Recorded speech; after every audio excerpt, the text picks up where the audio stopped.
고난 너머에 더 큰 고난이 기다린다 할지라도 오직 하나님만을 신뢰하십시오. 여러분의 영혼의 시력이 회복되기를 마음이 없는 자에게 시청자가 아니라 이런 예배자가 되어야 됩니다. 샬롬, 오늘은 복되고 거룩한 주일입니다. 오늘도 주님께서 주시는 말씀으로 여러분의 영혼이 소생하고 또 하나님을 기쁘시게 하며 살아갈 수 있는 오늘 복된 주일이 되기를 간절히 소망합니다. 함께 나눌 말씀은 야고보서 2장 1절부터입니다. 나의 형제자매 여러분, 여러분은 영광의 우리 주 예수 그리스도를 믿고 있으니 사람을 차별하여 대하지 마십시오. 이를테면 여러분의 회당에 화려한 옷을 입은 사람이 금반지를 끼고 들어오고 또 남루한 옷을 입은 가난한 사람도 들어온다고 합시다. 여러분이 화려한 옷차림을 한 사람에게는 특별한 호의를 보이면서 여기 좋은 자리에 앉으십시오 하고 가난한 사람에게는 당신은 거기 서 있든지 내 발치에 앉든지 하고 말하면 바로 여러분은 서로 차별을 하고 나쁜 생각으로 남을 판단하는 사람이 된 것이 아니고 무엇이겠습니까? 사랑하는 형제자매 여러분, 들으십시오. 하나님께서는 세상에 가난한 사람을 택하셔서 믿음에 부유한 사람이 되게 하시고 하나님을 사랑하는 이들에게 약속하신 그 나라의 상속자가 되게 하시지 않았습니까? 그런데 여러분은 가난한 사람을 업신여겼습니다. 여러분을 압제하는 사람은 부자들이 아닙니까? 또 여러분을 법정으로 끌고 가는 사람도 부자들이 아닙니까? 여러분이 받드는 그 존귀한 이름을 모독하는 사람도 부자들이 아닙니까? 여러분이 성경을 따라 네 이웃을 내 몸같이 사랑하라는 으뜸가는 법을 지키면 잘하는 일입니다. 그러나 여러분이 사람을 차별해서 대하면 죄를 짓는 것이요, 여러분은 율법을 따라 범법자로 판정을 받게 됩니다. 누구든지 율법 전체를 지키다가도 한 조목에서 실수하면 전체를 범한 셈이 되기 때문입니다. 간음하지 말라 하신 분이 또한 살인하지 말라고 말씀하셨습니다. 어떤 사람이 간음을 하지 않는다고 하더라도 살인을 하면 결국 그 사람은 율법을 범하는 것입니다. 여러분은 자유를 주는 율법을 따라 앞으로 심판을 받을 각오로 말도 그렇게 하고 행동도 그렇게 하십시오. 심판은 자비를 베풀지 않는 사람에게는 무자비합니다. 그러나 자비는 심판을 이깁니다. 아멘. 오늘 말씀은 사람을 차별하지 말라는 말씀입니다. 우리가 예수 그리스도를 주로 믿기 때문에 우리가 해야 할 일은 사람을 차별하지 아니하고 주님의 마음으로 누구든지 사랑하고 용서하고 이해할 수 있어야 된다는 것입니다. 요즘 교계나 세상에서 이슈가 되고 있는 것이 무엇입니까? 바로 차별이라는 것입니다. 차별금지법, 평등법이라고 해서 국회에서 발의를 하고 있습니다. 이 평등법이나 차별금지법하고 오늘 이 말씀, 사람을 차별하지 말라는 말씀은 다른 말씀입니다.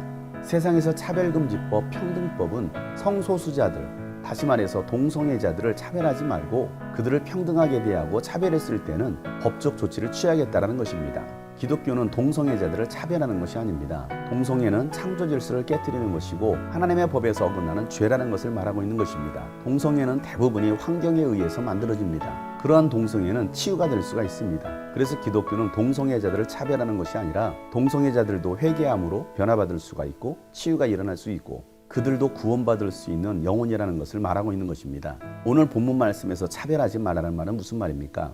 교회 공동체 안에 가난한 사람과 부자가 왔을 때에 우리가 어떠한 자세로 대하느냐는 것입니다. 옷을 잘 입은 부자가 들어오면 환영을 합니다. 옆자리에 앉으라고 배려합니다. 그런데 노숙자가 오거나 가난한 사람이 오면 교회에서는 그들을 어떻게 대합니까? 여러분은 어떻게 대합니까? 제대로 씻지도 않고 냄새나는 옷을 입고 들어왔을 때 교회는 그들을 어떻게 대합니까? 옷 잘 입은 자와 예쁘고 잘생긴 사람, 부자가 들어오면 어서 오십시오라고 환영하고 남루한 옷을 입은 사람은 어디를 앉든지 신경 쓰지 않는다면 그것이 곧 차별이라는 것입니다. 똑같은 하나님의 사람이고 하나님은 특별히 가난하고 소외된 이웃에 관심을 갖고 그들을 사랑하시는데 빈부격차로 차별한다면 그것은 곧 율법을 어기는 죄가 된다는 것입니다. 오늘날 한국교회는 어떻습니까? 특별히 도시교회는 어떻습니까? 옷 잘 입은 자, 권력 있는 자, 부자들, 유명한 자들이 교회에 들어왔을 때는 환영받습니다. 대접을 받습니다. 반면에 가난하고 병든 사람이 왔을 때는 어떻습니까? 환영합니까? 큰 대형 교회에 노숙자가 들어간다면 어떻게 하겠습니까? 그런 사람까지도 환영하는 교회라고 한다면 그 교회는 하나님의 말씀대로 세워진 교회입니다. 그런데 오늘날 교회를 보면 노숙자나 병든 자나 가난한 자나 세상의 깡패나 불량배와 같은 그러한 사람이 교회를 들어갔을 때는 문전박대를 받습니다. 제지를 당합니다. 그런데 세상의 정치인이 들어오면 제일 앞자리에 앉힙니다. 그리고 또 광고 시간에 소개까지 해줍니다. 선거 기간에는 유세까지 떨게 합니다. 환영한다고 전교인이 박수를 쳐줍니다. 노숙자가 들어왔다면 박수를 쳐줄 수 있습니까? 살인, 강도가 들어왔다고 한다면 박수를 쳐줄 수 있습니까? 하나님은 사람을 차별하지 말라라고 말씀하고 있습니다. 많이 배운 사람이든 못 배운 사람이든 권력이 있는 사람이든 세상에서 제일 약한 사람이든 부자든 가난한 사람이든 차별하지 말고 하나님의 마음으로 똑같이 사랑하고 대하라는 것입니다. 어린아이들이 환영받는 교회, 고아와 과부가 환영받고 노숙자가 환영받고 가난한 사람이 환영받는 교회, 그러한 교회가 진짜 교회인 것입니다. 옷을 잘 차려입은 사람만이 자리를 차지하는 교회가 아니라 폼이 있고 세련되고 멋진 교회가 아니라 누구든지 들어와서 함께 하나님을 찬양하고 예배할 수 있는 교회, 그러한 교회가 하나님의 말씀대로 사랑하는 교회인 것입니다. 사랑 여러분 옆자리에 누가 앉든지 주님의 마음으로 사랑하고 섬길 수 있기를 바랍니다. 그렇게 자비를 베푸는 사람에게 하나님께서 자비를 베풀어 주실 것입니다. 오늘도 내 생각대로 사람을 차별하고 판단하는 것이 아니라 주님의 마음으로 누구든지 사랑하고 섬길 수 있는 여러분 되시기를 주님으로 축복합니다. 샬롬.